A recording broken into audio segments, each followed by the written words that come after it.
Louisiana beer reviews.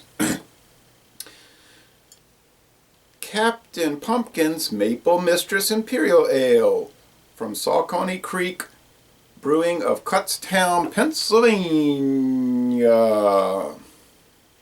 9.5% alcohol. A ferocious ale brewed with pirate spices. I don't know what pirate spices are. I guess those are the ones that people steal off of ships at gunpoint. We added a touch of fall flavor with butternut squash and natural maple syrup. So there's a pirate chick with a cartoon pirate chick with her left hand holding pancakes in butter and syrup, and her right hand with some liquor, with blue hair and huge eyes. Not the best looking label, but this company has only been in business 2 years, so they probably don't have money to pay for a decent looking label. Alright, anyhow, nothing on the cap. There are a few video reviews. I've only watched one. I couldn't hardly stand it. There was a bunch of clowning on it. I was trying to figure out if they ever were going to talk about the beer.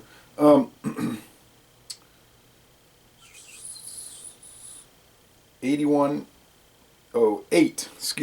international bitterness units. Gets a very good score on Beer Advocate, 92 out of 100 on Rate Beer, 97 out of 100 for the style. Let's check it out here about 9:15 a.m.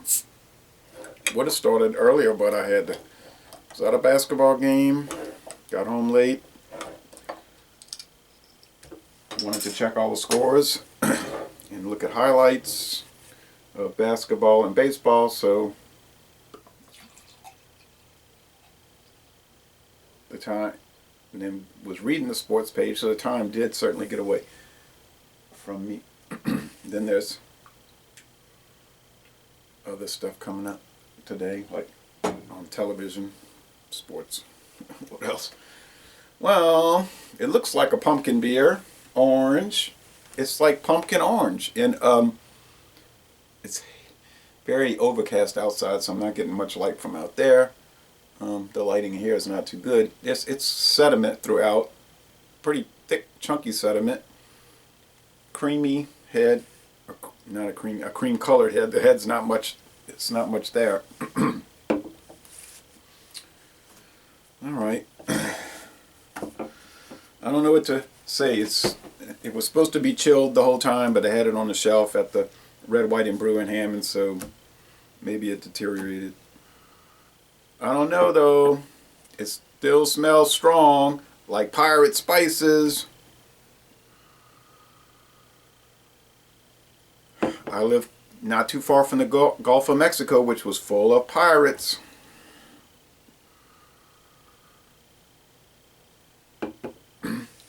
It smells like different kind of spices. I really don't know. I don't know what that is, but it's very aromatic.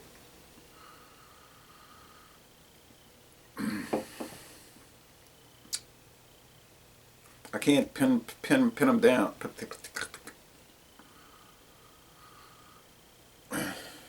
Maybe like one of those spice brooms.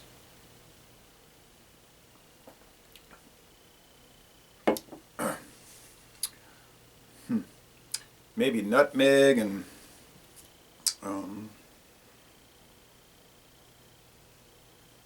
white pepper. It could be anything, but it's similar now to Pumpkinhead from Shipyard, but without the candle wax.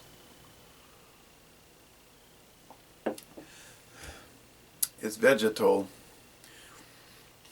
Don't pick up the squash. Some people love squash. I just think it's nasty. I never could stand it. I don't like butter beans, lima beans.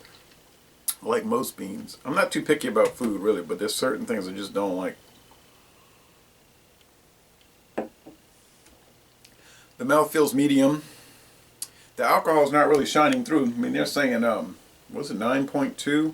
Oh, 9.5. The website said 9.8. Well, a lot of times there's a disparity between the website and what you see on the bottles.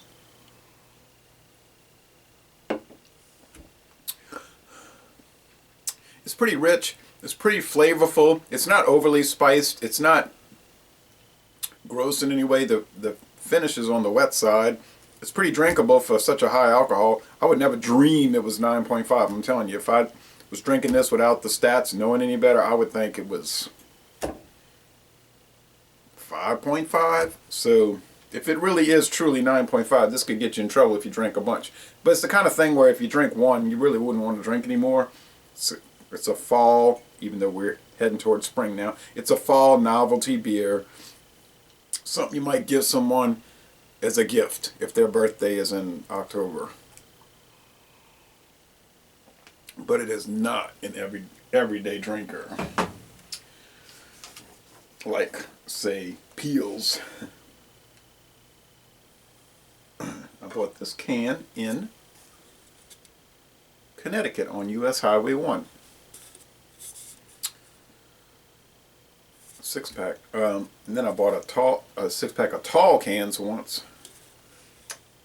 in Trevose, Pennsylvania, at some restaurant. Well, they don't have liquor stores in Pennsylvania. They have restaurants that happen to sell liquor. But really what it is a liquor store that's masquerading as a restaurant because of their ridiculous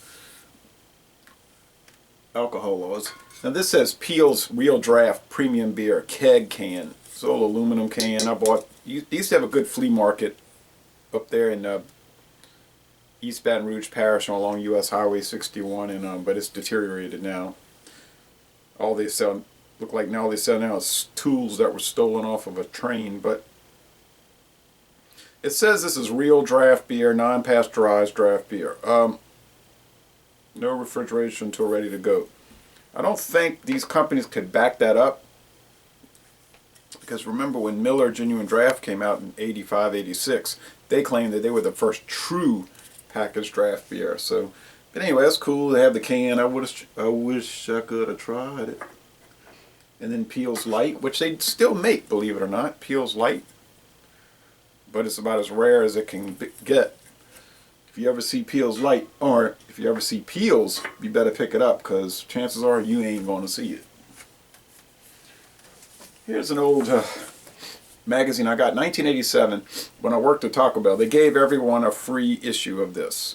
No one else wanted it but me, because I love history. And I said, whoa, history up close. Say hello, Taco Bell, 25 years later. So it's a history of Taco Bell from Taco Bell, at the time PepsiCo, which spun it off into Yum Brands. But very interesting story about the Taco Bell Corporation, which under PepsiCo always operated as a semi-independent company. But it was a look back at their history and their old advertisements. And Glenn Bell, who started Taco Bell in 1962 out of his kitchen with his wife, he was a World War II veteran. He wasn't Mexican or Hispanic. He had no really any restaurant experience. He just said to his wife, tacos might be a good fast food idea, and it took off slowly at first. But 14 years after he started it, PepsiCo came along with some big time cash, and he took the money and ran. Glenn Bell has died. Okay, there's the cool original Taco Bell uniforms. The ones we had when I first started working there. I was sorry to see those go. They're like polyester all the way. And then when they came out with their steak fajitas, which was a pain in the rear for us when they first came out. I'll say this about Taco Bell. I worked at the one in Hammond on US 190. It's still there, but I'll say this. When I worked there, and here's Glenn Bell and his wife. That place was clean. I mean, we used to have to clean everything with the hottest water you could stand. I mean, the manager said, if it's not burning your hands, basically he was saying, if this water is not injuring your hands, don't wash the dishes in it.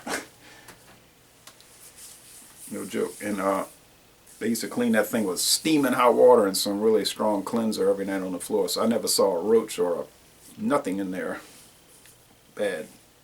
I can only speak for that one, but they seemed at the time really fanatical about cleanliness. And Also, at the time, all the tomatoes and onions and lettuce came in fresh, and we had to cut it by hand. That's all changed. We used to have to even cut the olives by hand. Take each olive and cut into 3 black olives. They don't use black olives anymore. Thank you for watching this video production. I will give this an A. It's excellent for a novelty beer. For beer overall, well,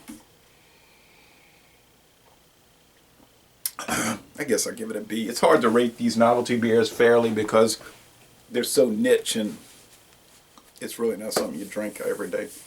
And y'all come on down to New Orleans.